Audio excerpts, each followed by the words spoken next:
Bonjour à tous. Alors j'espère que vous m'entendez. On va juste commencer par une brève explication technique. Donc vous devez normalement me voir avec mon collègue Christian. Vous devez m'entendre si tout va bien.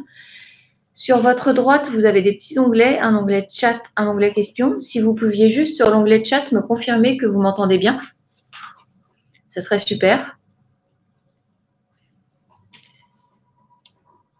Alors, Philippe, oui, Donc, bonjour tout le monde. Donc on n'a pas de confirmation pour l'instant.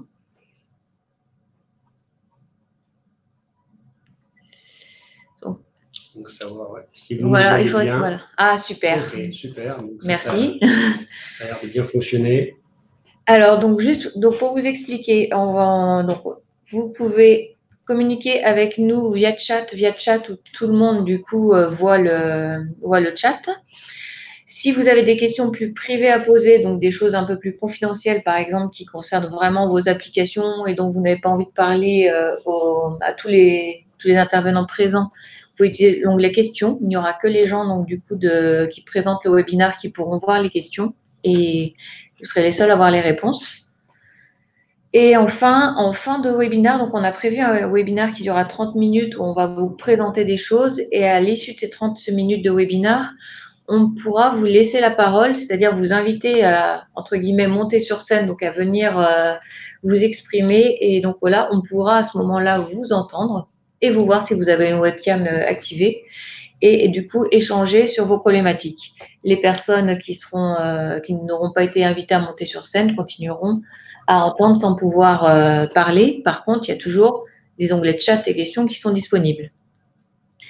Suivant les questions, suivant la façon dont se passe la présentation, on pourra répondre aux questions que vous mettez au fur et à mesure sur le chat ou sur les questions, soit tout de suite, soit au fil de l'eau. Donc, si c'est des questions sur le chat, on répond par oral.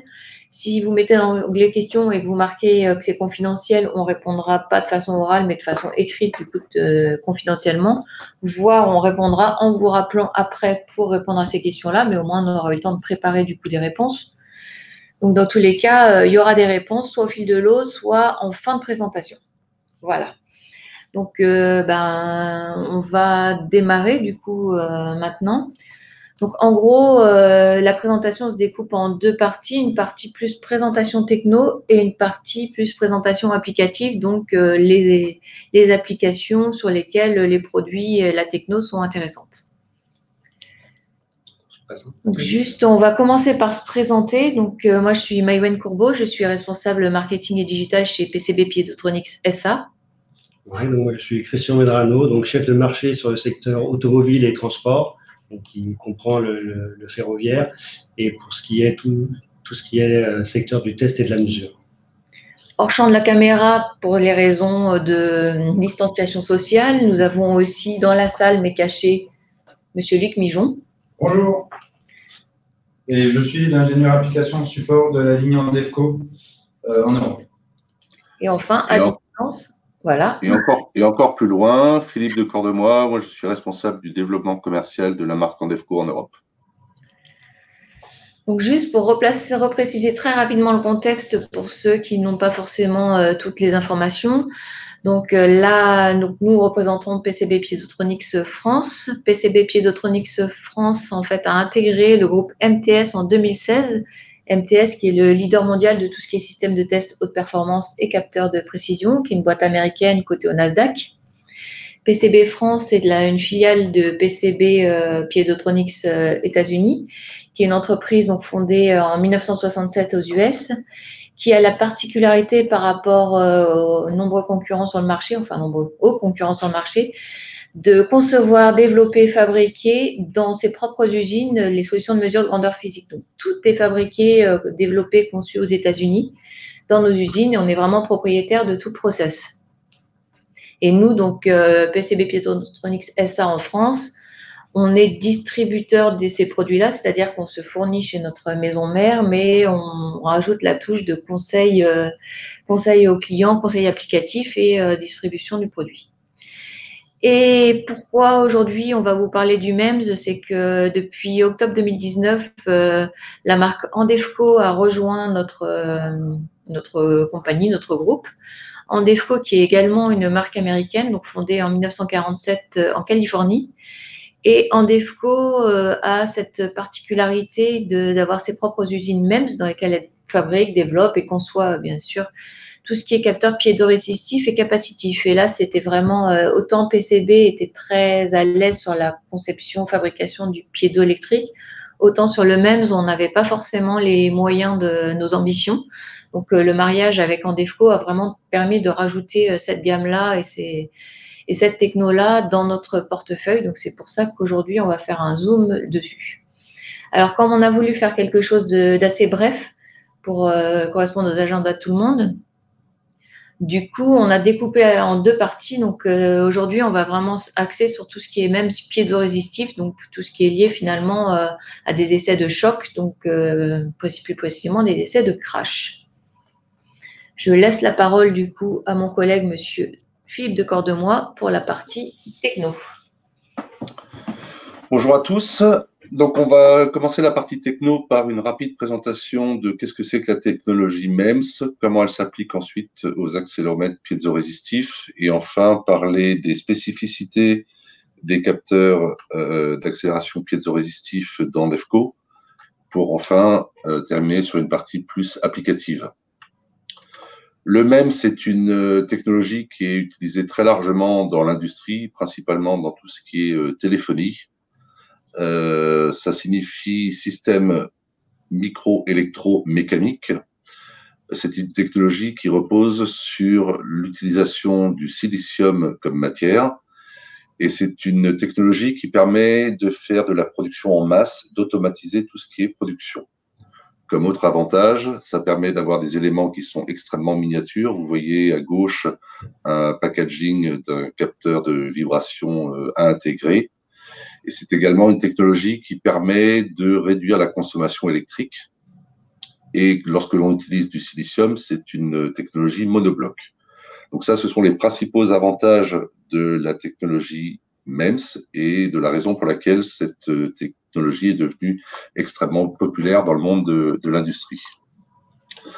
En ce qui concerne Andefco, on n'a pas une production de volume, mais on a une production que l'on maîtrise de A à Z, en commençant par ce que l'on appelle un wafer, qui est un disque de silicium, sur lequel on va venir appliquer des masques pour définir le nombre d'éléments sensibles que l'on veut créer à partir de ce disque de silicium.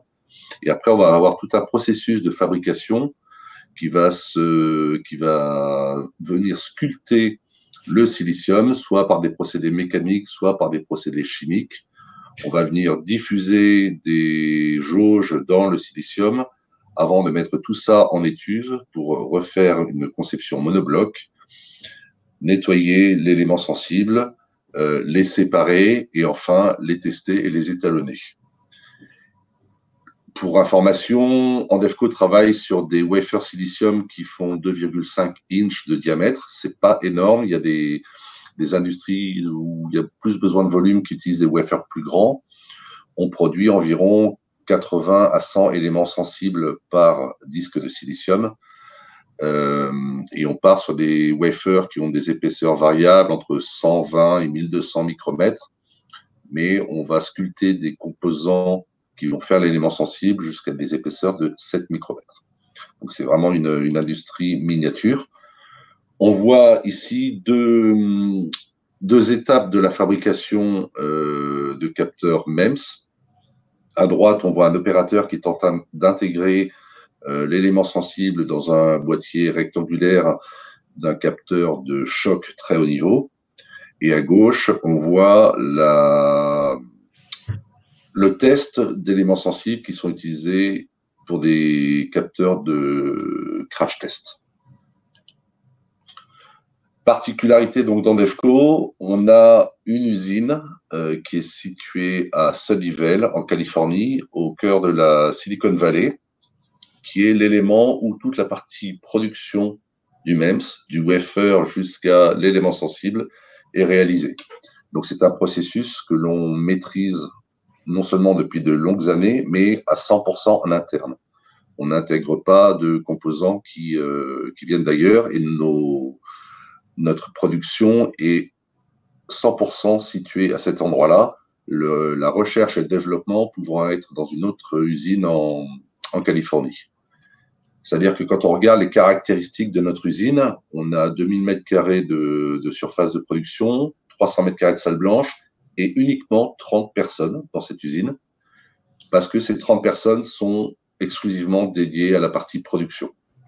La recherche, le développement, l'assemblage final, l'expédition vers nos clients est fait depuis une autre usine. Là, on est vraiment sur une usine 100% dédiée fabrication de l'élément sensible MEMS. Comme l'a mentionné Maïwenn, lorsque l'on fait des éléments sensibles MEMS, on les utilise dans deux autres technologies. La première, c'est la technologie piézorésistive, sur laquelle on va se concentrer aujourd'hui. À partir de la technologie piézorésistive, nous faisons des accéléromètres et des capteurs de pression. Et une technologie capacitive, à partir de laquelle on fait également des accéléromètres, mais avec d'autres champs applicatifs, et également des capteurs de vitesse angulaire dont on parlera très brièvement en fin de cette présentation. Si on se concentre sur les accéléromètres piézorésistifs, je vais faire un très rapide rappel sur la technologie piézorésistive. La technologie piézorésistive repose sur une construction à base d'un pont de Weston. Donc un pont de Weston, c'est un assemblage de résistances que l'on vient alimenter et la variation des résistances va créer un déséquilibre du pont qui va créer une sortie électrique proportionnelle au déséquilibre du pont et donc proportionnelle à la variation des résistances. Si vous regardez le bas de la diapositive, on voit un élément qui ressemble à un plongeoir qui est ancré dans un mur. Cet élément a été usiné, j'espère qu'on voit la souris ici, pour venir concentrer les efforts, et on est venu coller des jauges de part et d'autre de l'endroit où on a sensibilisé le plongeoir. Et lorsque le plongeoir va monter ou descendre, on va venir comprimer ou tendre les jauges. Et ces jauges étant montées en pont de Weston, on va créer le déséquilibre du pont. Le schéma là est surtout là pour expliquer le principe de fonctionnement d'un pont de Weston. Cette conception, parce que l'on parle de jauge collée, ne correspond pas à une conception d'un capteur MEMS. Dans le cas d'un capteur MEMS, les jauges seraient directement diffusées dans le silicium et ne formeraient qu'un seul bloc, mais le principe de fonctionnement est sensiblement identique. Premier avantage de la technologie piézorésistive, elle permet la mesure d'accélération continue. On imagine bien que lorsque mon plongeoir est soumis à la gravité, il va pencher vers le bas et exercer une première contrainte au niveau des jauges, ce qui va créer un déséquilibre du pont. Donc la technologie piézorésistive est vraiment une technologie qui, permet de mesurer le continu et donc d'intégrer le signal d'accélération pour faire des mesures de vitesse et avec double intégration de déplacement. Sinon, c'est une technologie qui est principalement utilisée pour la mesure d'impact, de choc, voire de choc de très haut niveau. La sortie du pont de Weston est en millivolts. On parle typiquement d'une sortie pleine échelle, c'est-à-dire pour l'étendue de mesure maximale, de quelques centaines de millivolts, typiquement entre 150 et 300 millivolts de sortie pleine échelle. Comme toute technologie, elle a ses avantages, mais elle a également ses inconvénients. La technologie piézorésistive n'est pas faite pour la vibration haute fréquence et elle a des limitations en température de l'ordre, en général, de 125 degrés. Donc, c'est une techno qui est applicable entre moins 40 et 125 degrés. Quelques exceptions près, on peut aller plus haut en température, mais la température reste une limitation de cette technologie-là. Vous avez en haut à droite, là au-dessus de mon plongeoir, une conception MEMS pour le coup, où on voit qu'on a l'élément sensible avec des trous au centre, dont on reparlera un petit peu plus tard, et à l'extrémité de cette masse, l'endroit où on est venu mettre les jauges de contrainte, enfin diffuser les jauges de contrainte dans le silicium. Lorsque l'on parle de mesures de choc, de mesures d'impact, on parle très rapidement de contenu fréquentiel, de fréquence de résonance, voire de contenu haute fréquence.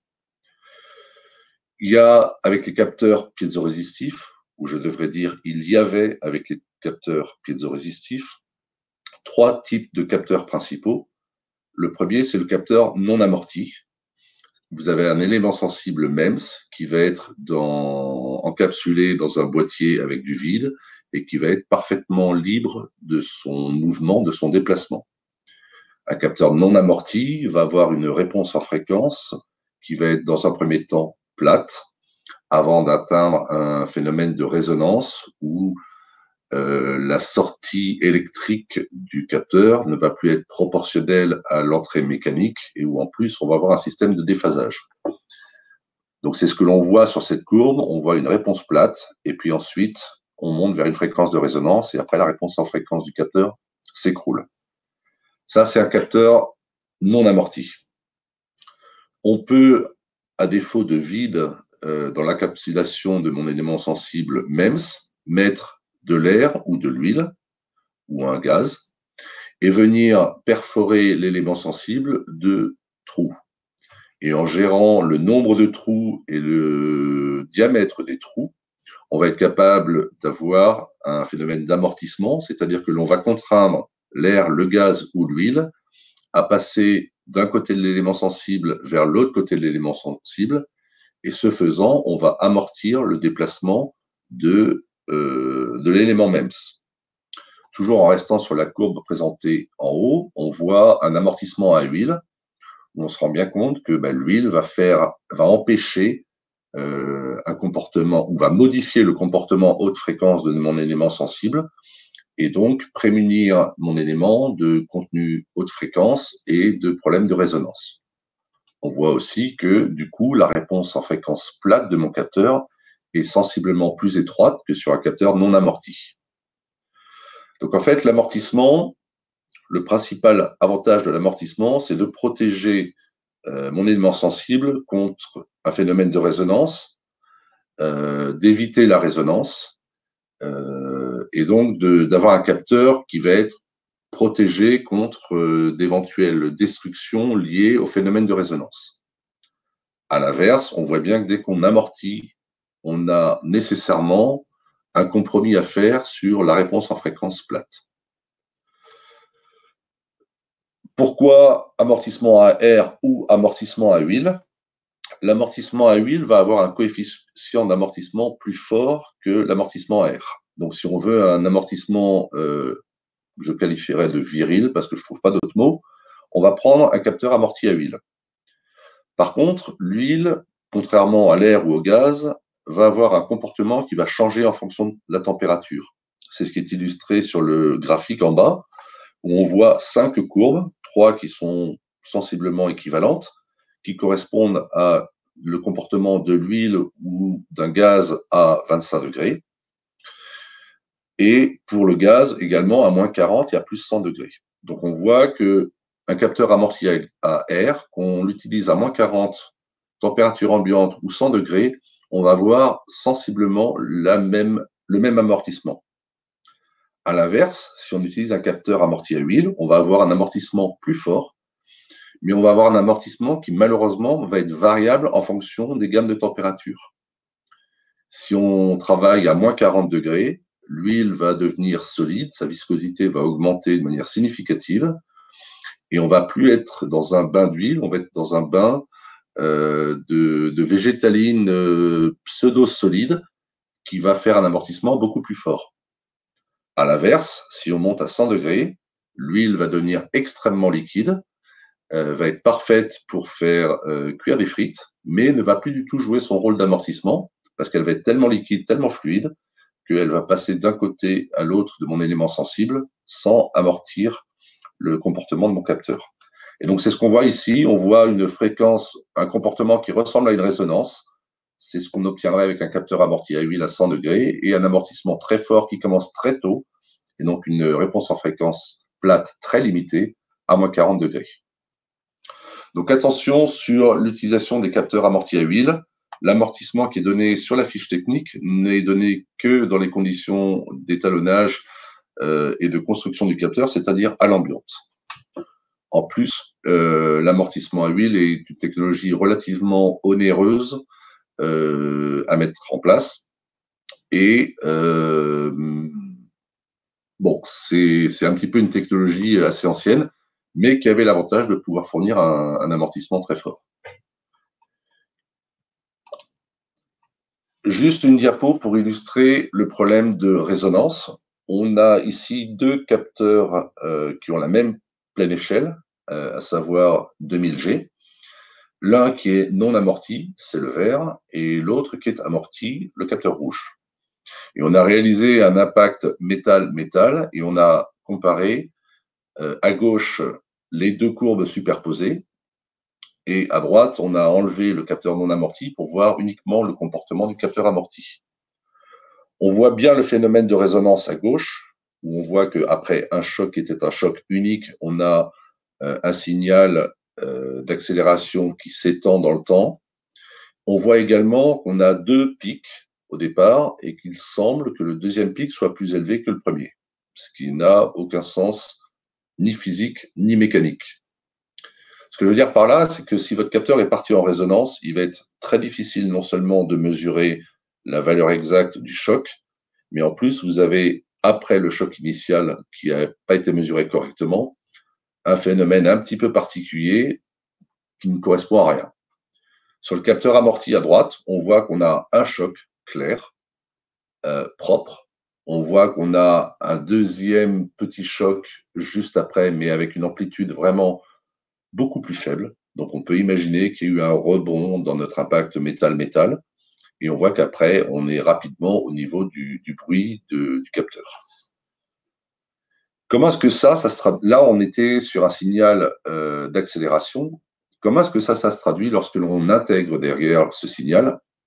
En fait, ce que l'on n'a pas réellement bien vu dans le phénomène de résonance, c'est qu'on a un décalage du zéro initial qui est caché dans la résonance du capteur, c'est-à-dire qu'on ne le voit pas.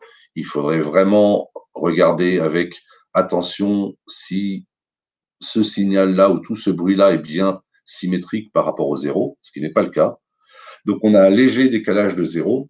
Et ce léger décalage de zéro qui peut sembler anodin quand on regarde le signal lié à l'accélération, si vous intégrez derrière pour avoir de la vitesse ou du déplacement, eh bien là, on obtient des résultats catastrophiques. C'est ce qui est illustré sur la courbe de droite, où on voit bien qu'il y a eu une chute. Je crois que j'ai eu une coupure de connexion. On voit bien qu'il y a eu une chute, on voit bien qu'il y a eu un premier impact, on voit bien qu'il y a eu un deuxième impact, et on voit bien que le capteur amorti, après le deuxième impact, il a une vitesse qui est nulle.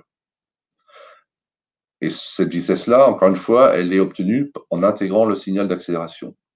Alors que mon capteur qui a résonné, je vois bien mon premier impact, je vois bien mon deuxième impact, mais lorsque j'intègre et que je regarde le signal vitesse, eh bien, l'information que j'obtiens ici, c'est que la vitesse continue d'augmenter plusieurs secondes après l'impact. Et ça, en fait, c'est le décalage de zéro initial. Ça n'a rien de physique. Je vous garantis qu'après 2 rebonds, mon bloc de métal n'a pas continué indéfiniment à avoir une vitesse qui augmente.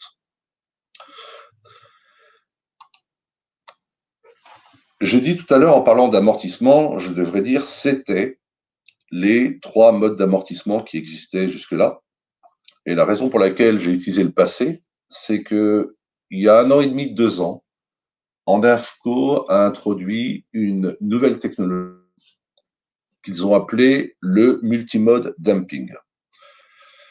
Multimode damping peut être à tort interprété comme un amortissement multiple.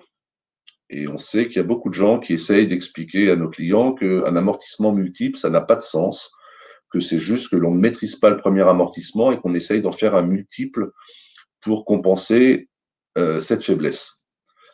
Ces personnes-là utilisent quelques faiblesses entre la traduction anglaise et la traduction française. Je vais essayer de vous expliquer en détail ce que c'est que le multimode damping, parce que ce n'est en aucun cas un amortissement multiple. Tous les capteurs jusque-là fonctionnaient avec un élément sensible qui avait un mode de déplacement que l'on va qualifier de mode trampoline. C'est-à-dire qu'on a mon élément sensible, on a mon trampoline qui va osciller entre un point haut et un point bas. Ce mode de fonctionnement a un mode de résonance qui se situe aux alentours de 25 kHz. C'est-à-dire que si mon capteur n'est pas amorti, je vais avoir une réponse plate, et puis ma réponse en fréquence va commencer à dévier pour atteindre une résonance à 25 kHz.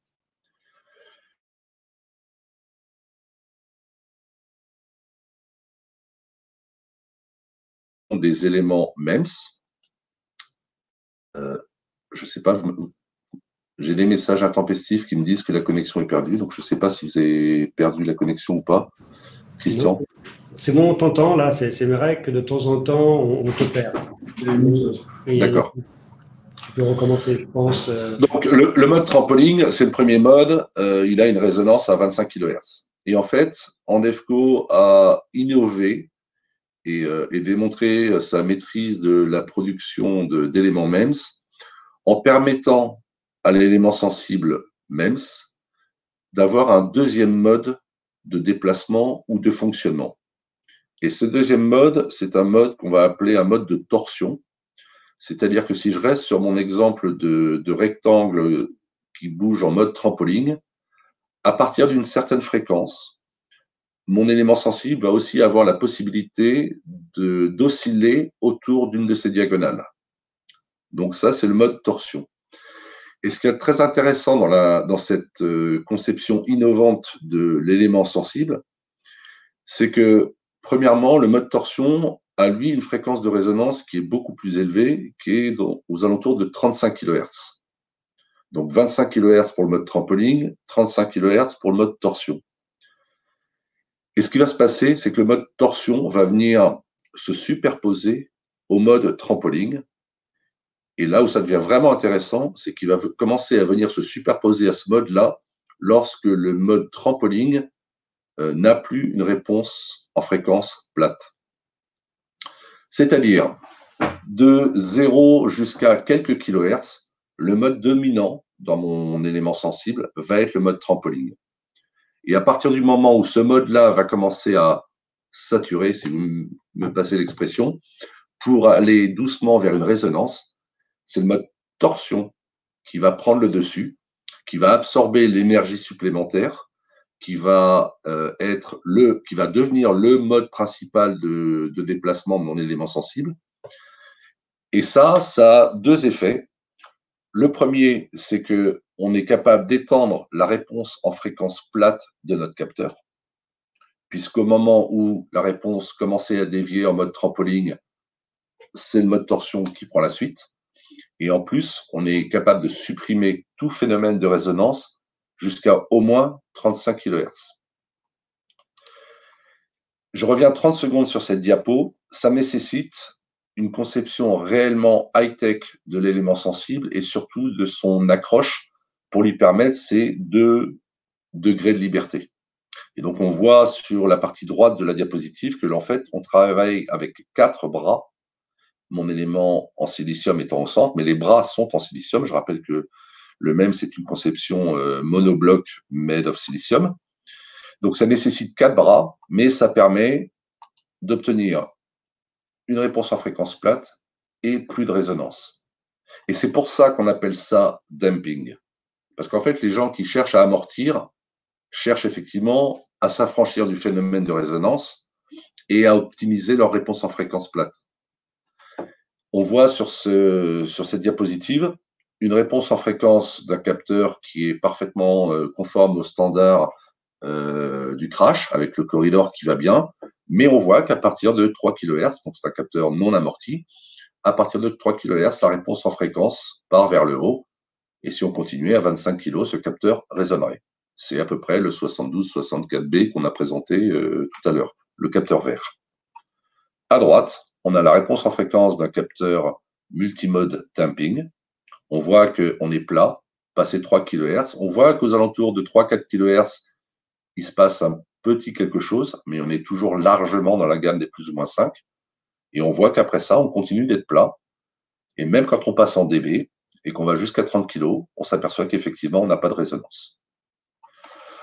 Donc le multimode damping, c'est une vraie évolution technique dans l'amortissement des capteurs piézorésistifs qui permet de s'affranchir d'une des contraintes principales d'un amortissement qui est, si j'ai un capteur amorti, c'est au détriment de ma réponse en fréquence plate.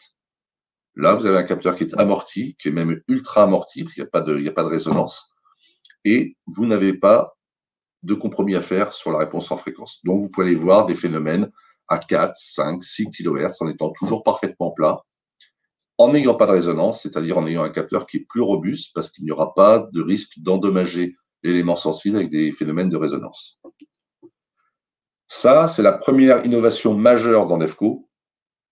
Et parce que pour réaliser cette innovation, il a fallu changer complètement le mode de conception de nos éléments sensibles pour les monter sur cette espèce d'articulation 4 bras, on a aussi trouvé un moyen d'augmenter la sensibilité de nos capteurs.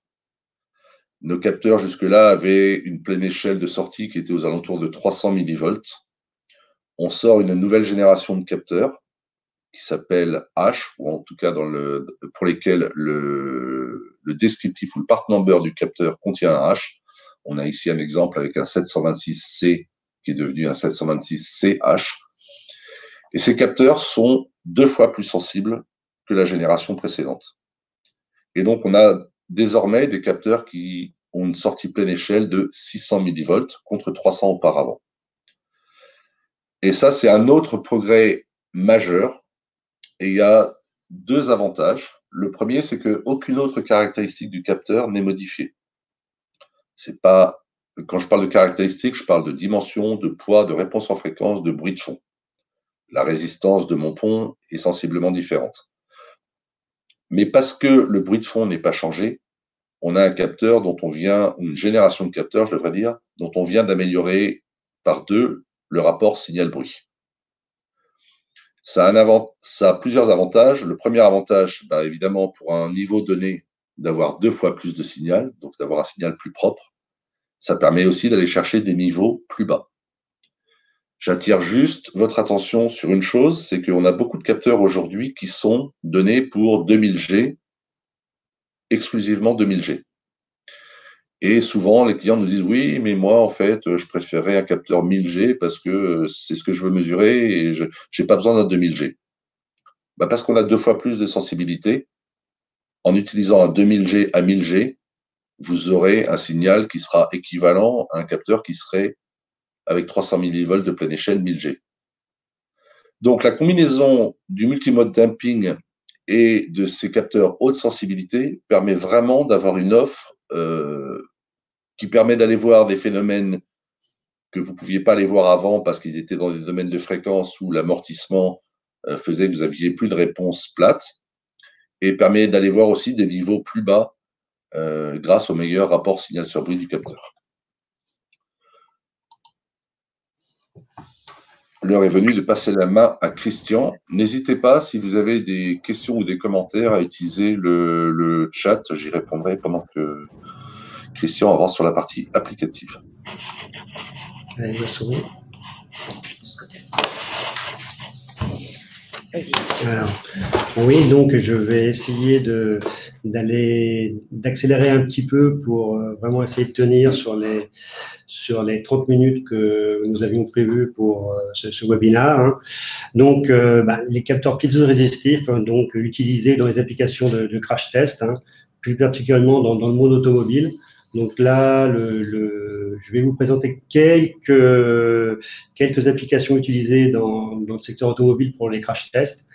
Vraiment une toute petite section, hein, et plus particulièrement les applications qui sont normalisées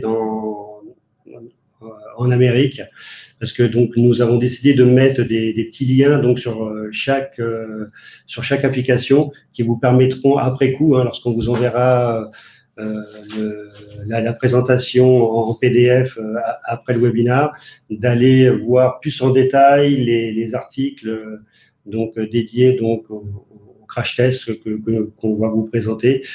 Et tous ces articles sont en libre accès et donc ça, c'est ce qu'on fait avec les présentations américaines. C'est un peu plus délicat d'avoir ces articles en libre accès avec tout ce qui vient d'Europe. Donc là, donc on sait que les essais suivent des protocoles donc bien définis par les normes.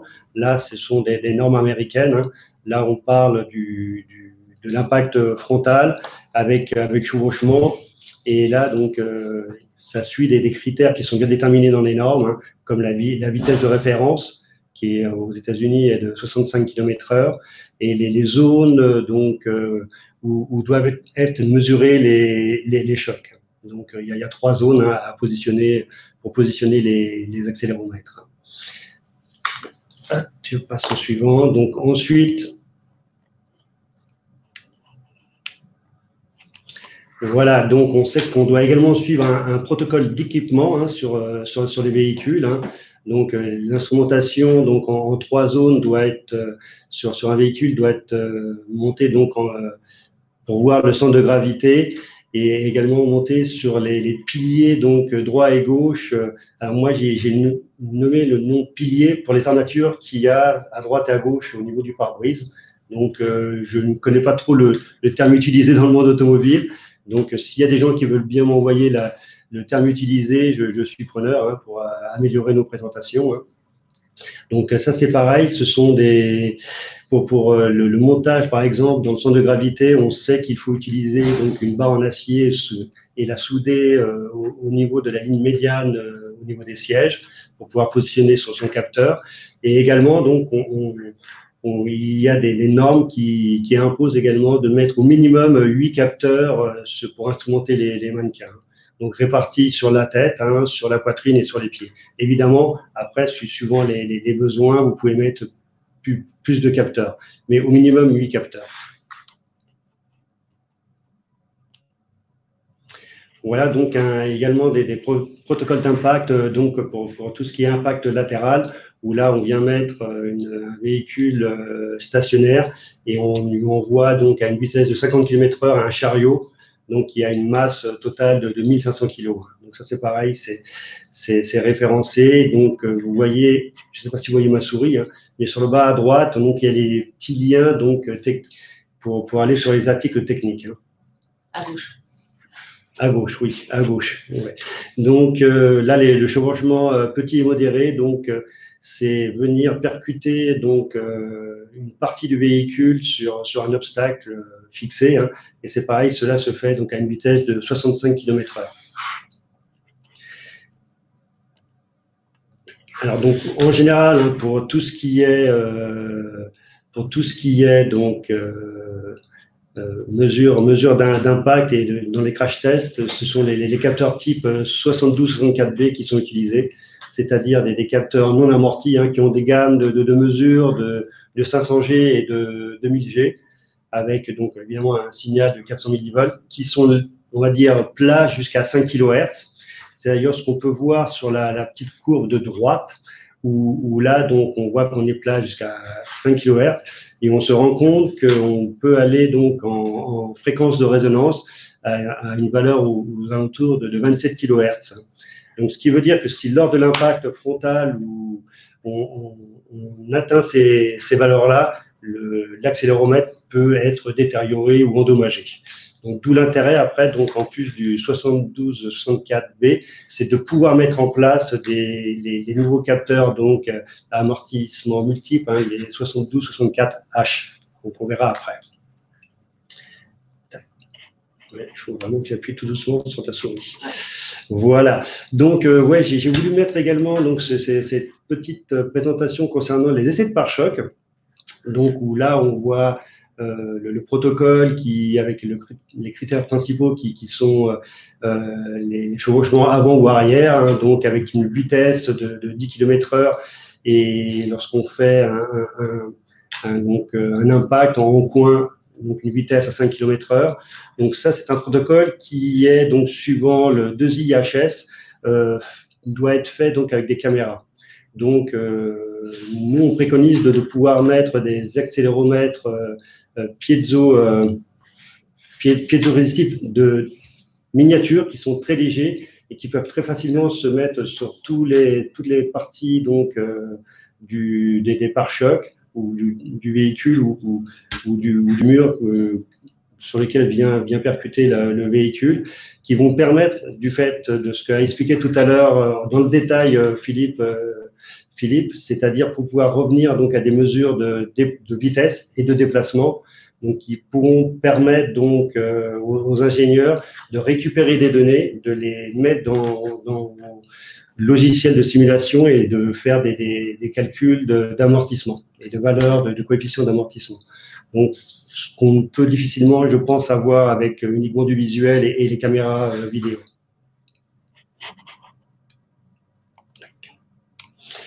Donc ensuite, comme on a dit tout à l'heure, on vient également dans les équipements donc des mannequins, où il faut mettre au minimum 8 capteurs, 8 accéléromètres. Hein. Là, le plus communément utilisé, c'est l'accéléromètre type 72-64B, donc avec toutes ces références, hein, évidemment qui suivent les normes américaines. Hein. Donc, et on peut avoir évidemment avec différents types d'options. Tac. Là, donc, c'est la version B qui est plus utilisée donc sur le marché européen, donc qui est bien référencée sur les différents essais faits sur les mannequins. Ensuite, nous avons donc une référence 72-64C, donc qui est plus utilisée donc dans le modèle américain. C'est à peu près le même capteur, sauf que là, donc, le centre de gravité a un peu varié. Et comme ce sont des capteurs qui sont référencés lors des essais, donc en Europe, on l'a validé avec les 72-64B. Aux États-Unis, c'est plus référencé et les essais sont plus faits avec les capteurs 72-64C.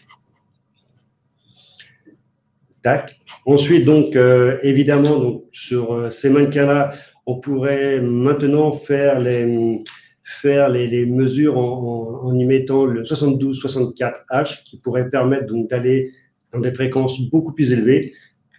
Bien que certains pourraient me répondre que les normes imposent à 3 kHz ou 5 kHz, je pense qu'il faut peut-être faire évoluer les normes et pour pouvoir aller sur des tests et des essais beaucoup plus élevés où on pourrait monter donc à des fréquences supérieures à 6 kHz.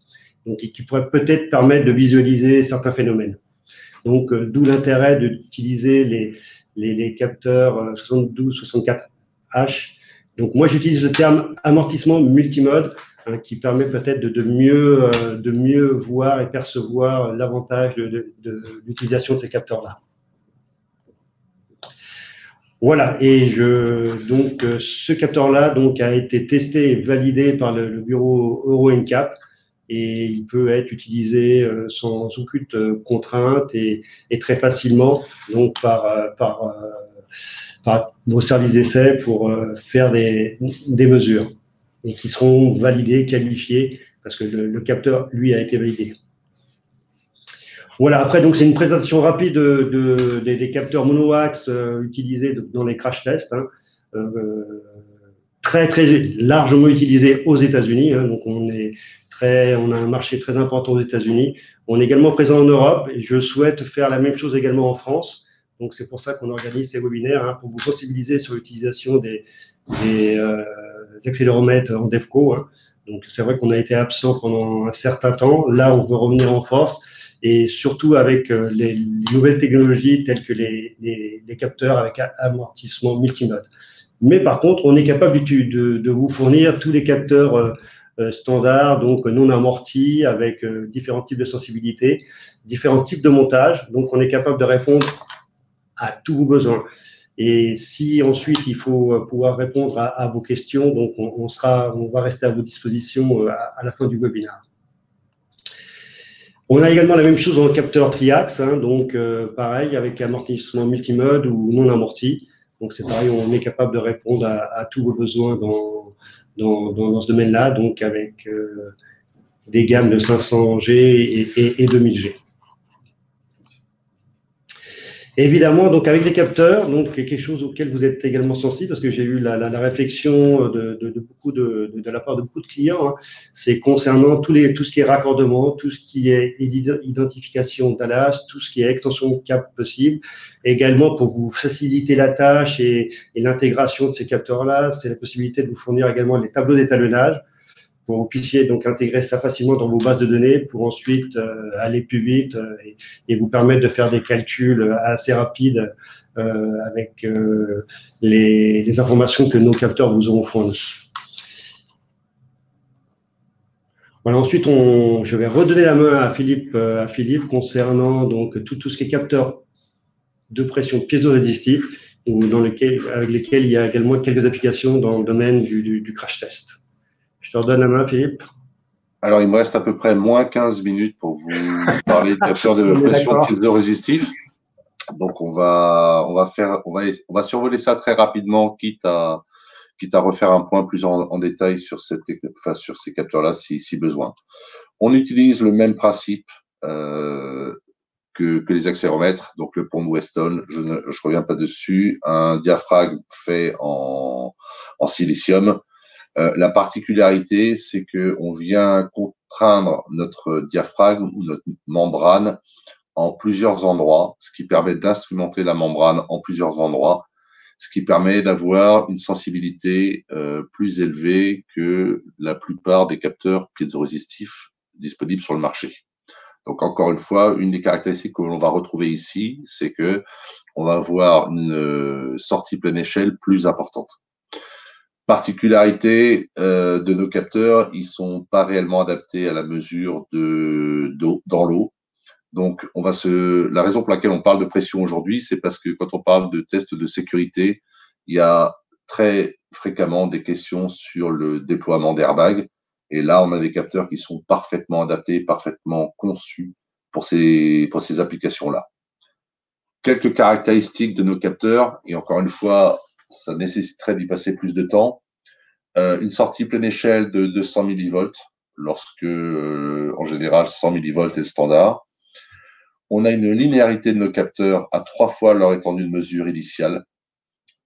C'est garanti par conception, test, et c'est une information que l'on fournit sur nos fiches techniques. Ça permet éventuellement d'encaisser une surpression qui n'était pas prévue, ce qui peut arriver dans des essais de qualification. Ça permet aussi de maximiser le signal de sortie en prenant une gamme inférieure.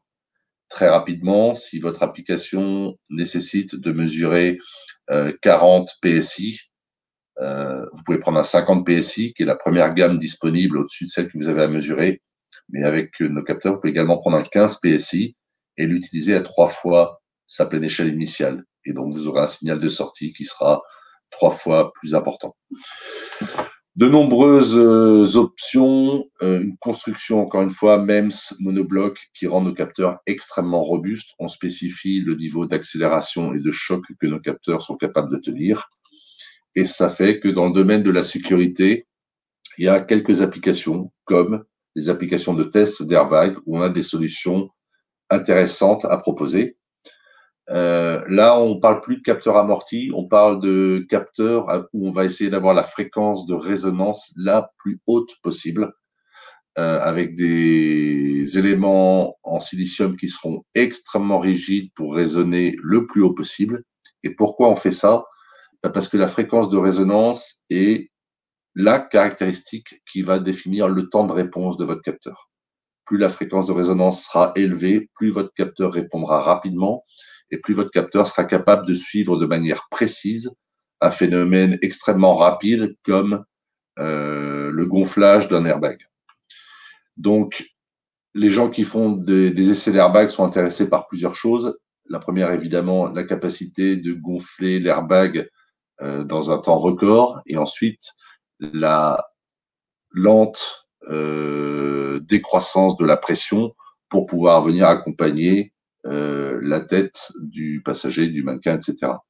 Et ça nécessite d'avoir des capteurs qui ont des fréquences de résonance très élevées pour être capables non seulement de mesurer la première montée en pression extrêmement rapide, et ensuite d'être capable de mesurer des variations très lentes Et là, la technologie piézorésistive a cette double capacité d'être capable de mesurer des phénomènes très rapides et des phénomènes quasi statiques. Vous voyez que notre capteur tient 20 000 G. Il y a des grilles de protection pour protéger la membrane contre des particules. Il y a un connecteur intégré pour que si le câble venait à être arraché dans l'essai, vous ne soyez pas obligé de changer tout le capteur, mais uniquement le câble. Donc le 8530B M37 est vraiment un capteur qui est conçu et optimisé pour ce genre d'application. Même chose, il y a certaines personnes qui font des mesures de pression dans des portières, qui regardent, alors je dis portière, ça peut être réservoir, ça peut être toute partie dans un impact sur le côté. Pareil, il faut des capteurs qui aient des temps de réponse extrêmement rapides. On a un capteur qui tient 20 000 G au choc, c'est-à-dire que ce qu'il va mesurer, c'est bien la variation de pression à l'intérieur de la portière et non pas le choc ou l'impact auquel a été soumis la portière. 8510B est typiquement utilisé fréquemment dans ces applications-là. J'essaie de faire au plus vite. Et dernière chose, mais là on change de technologie et ça tombe un peu comme un cheveu sur la soupe, même si le mannequin n'en a pas beaucoup. Dans les technologies pour lesquelles on utilise nos capteurs MEMS, on a parlé de capteurs piézorésistifs et de capteurs capacitifs. On utilise la technologie capacitive en général pour des applications qui sont très éloignées des impacts. On est plutôt sur la mesure de phénomènes basse fréquence, bas niveau, après choc, d'accélération longitudinale, latérale, de suspension, de boogie après un impact par des cailloux qui viennent du ballast, sur des freinages d'urgence. Là, on utilise la technologie capacitive. On n'est pas du tout dans le domaine du choc. On utilise également cette technologie pour faire un capteur de vitesse angulaire. Et la raison pour laquelle on en parle rapidement ici, c'est parce que les gens qui font de l'instrumentation de mannequins cherchent à regarder la vitesse à laquelle la tête va pivoter au moment de l'impact. Donc, capteur de vitesse angulaire, capteur 6 degrés de liberté en intégrant 3 capteurs de vitesse angulaire et 3 accélérations.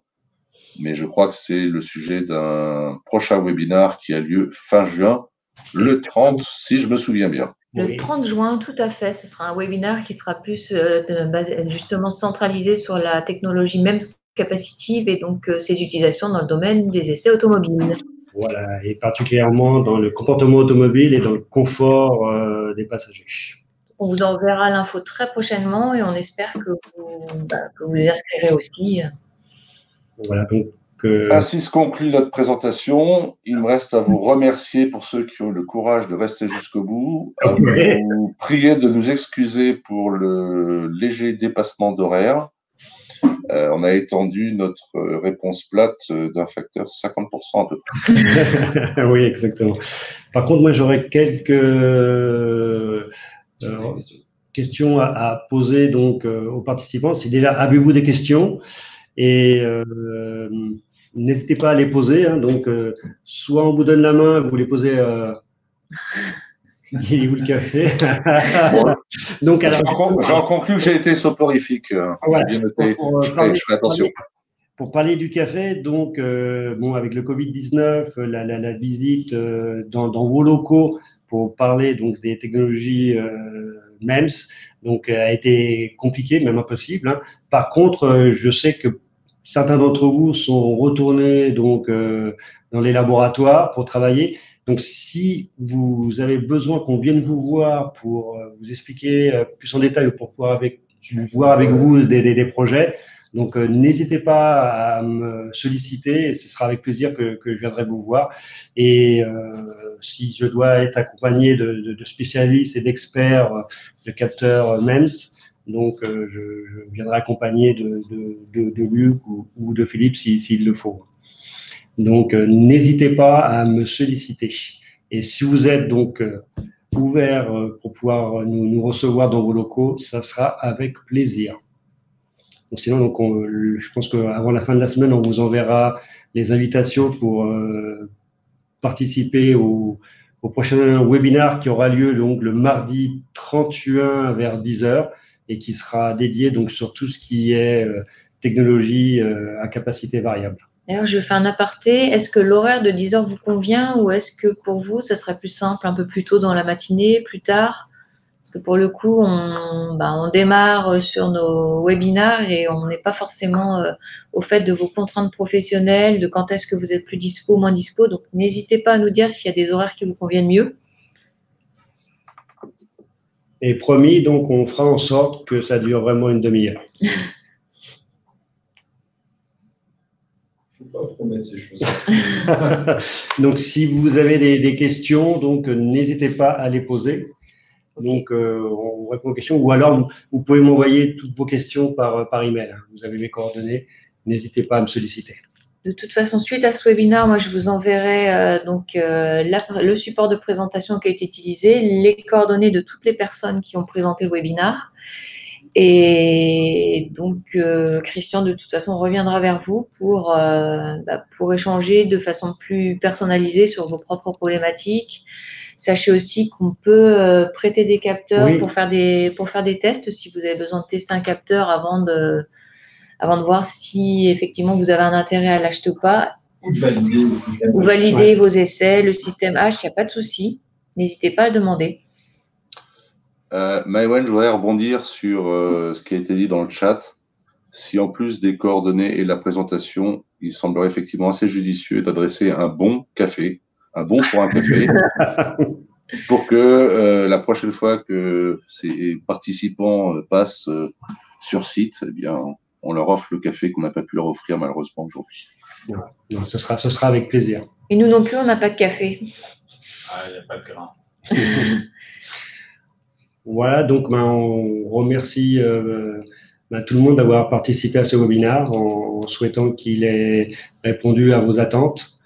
Et je vous dis au prochain webinaire alors. C'est pas le même prix les capteurs, même c'est SMS. C'est de la production à 1000 ou 2000 pièces par wafer. Nous, on est à 80 ou 100. La fiabilité n'est pas la même, la précision et sur les capacitifs, on a un comparatif entre nos capacitifs MEMS et les capacitifs les MEMS des téléphones. C'est pas du tout le même résultat non plus au niveau métrologique. C'est clair. C'est quelque chose qui est présenté justement, il y a une petite vidéo qui sera présentée lors du webinaire sur les accéléromètres capacitifs. C'est un très bon point, effectivement. Pourquoi mettre quelques centaines d'euros dans un capteur quand certains proposent des capteurs à 3 $ l'unité, juste parce qu'on n'a pas du tout les mêmes résultats. C'est quelque chose dont on parlera au prochain webinaire. C'était un bon teasing. Merci. Le mot de la fin, Manuel? C'est bon, il est déjà dit. Le mot de la fin, c'est qu'on se retrouve le 30 juin. Oui, au 30 juin. Merci beaucoup d'avoir participé et à bientôt alors. À bientôt. Au revoir. Au revoir.